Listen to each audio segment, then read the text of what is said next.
pessoal, a questão de hoje é a questão 38 do segundo exame de qualificação da UERJ de 2020. E eu tenho certeza que quem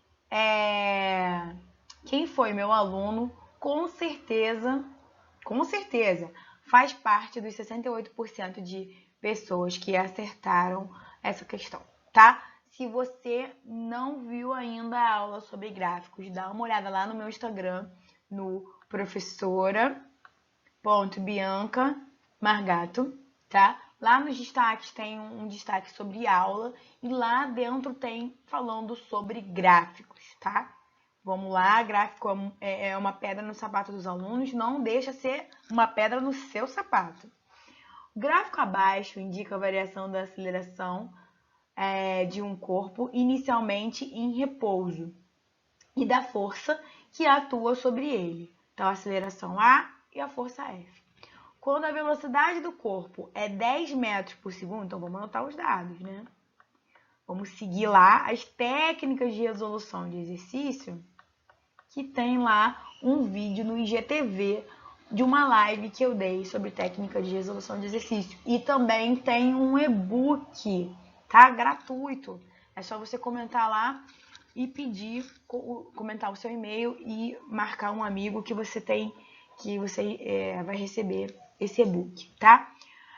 Sua quantidade de movimento em quilograma vezes metro por segundo. Caramba, vamos supor que você não lembra a unidade de quantidade de movimento. Ó, o problema já tá te dando uma cola, né? Eu tenho aqui a unidade de massa vezes a unidade de velocidade.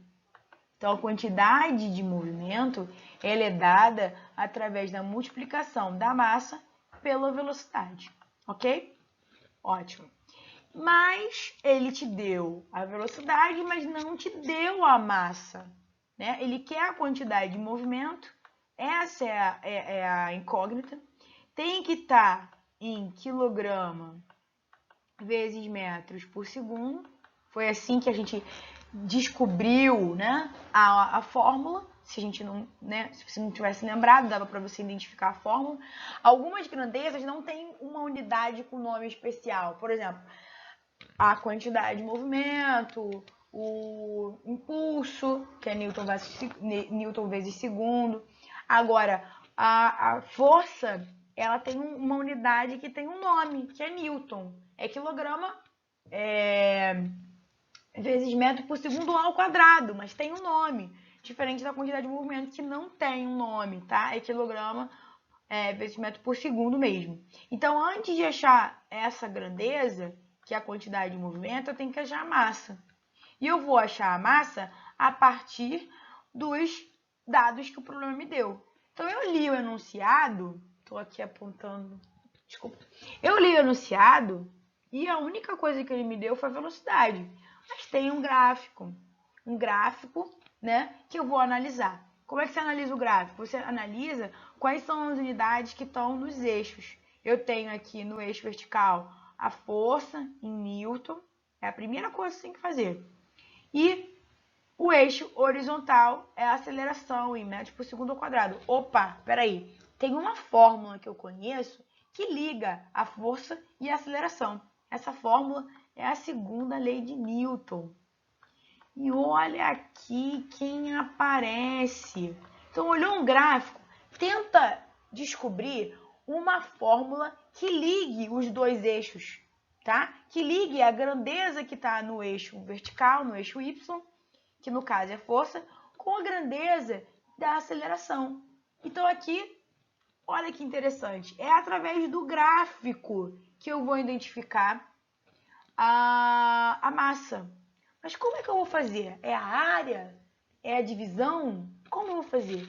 Isola a incógnita que você quer, tá? Então, se eu isolar aqui, né, a aceleração passa para o outro lado, né? E se ela está multiplicando do lado direito, ela vai passar para o lado esquerdo, dividindo. Então, você isolou o valor que você quer achar, Você colocou do mesmo lado as duas grandezas que estão aparecendo aqui no eixo, elas estão o quê? Elas estão multiplicando? Se estiverem multiplicando, você faz a área, como está lá na aula de gráficos, no destaque do Instagram, tá bom? Mas elas estão dividindo? Então é dividindo que eu tenho que fazer, né? Então vou pegar aqui 2 pontos, na mesma sequência da divisão. Então se é força por aceleração, eu tenho que obedecer essa divisão. Toma cuidado que na questão da UERJ, uma vez já caiu a primeira lei de Ohm, e o eixo geralmente é DDP, né? E a corrente. Só que veio o contrário, veio a corrente na vertical. Então, cuidado, que esses coisinhas bobas podem te atrapalhar. A ordem que aparecer na divisão aqui é a ordem que você tem que respeitar na hora de pegar os valores do gráfico. Então, 12 menos 6 sobre 4 menos 2, tá? 12 menos 6 dá 6, 4 menos 2 dá 2. Então, aqui eu vou ter, vou colocar aqui desse lado, a massa igual a 3 quilogramas, que já é a unidade que vai sair. Acabou o problema? Não. Eu quero achar a quantidade de movimento. Então, quantidade de movimento, que é a massa, que eu vou substituir aqui, 3, vezes velocidade, que eu vou substituir aqui, 10. 3 vezes 10, 30, né? Quilograma, eu não consigo deixar de botar a unidade. Quilograma, metros por segundo. Por que é quilograma vezes metro por segundo? Na aula de hoje eu estava falando justamente sobre isso, né? Acabei de dar uma aula agora. A unidade, ela vai seguir o mesmo algebrismo que você utilizou. Então, olha só, você utilizou, para achar a quantidade de movimento, você usou a massa vezes a velocidade. Então, para achar a unidade da quantidade de movimento, você vai pegar a unidade da massa e multiplicar pela unidade da velocidade. Por isso, quilograma vezes metro por segundo. Resposta letra B, somente 68% das pessoas acertaram. Então, por incrível que pareça, essa questão ela foi considerada de nível médio, tá? Então, é isso, pessoal. Amanhã nós temos outra questão.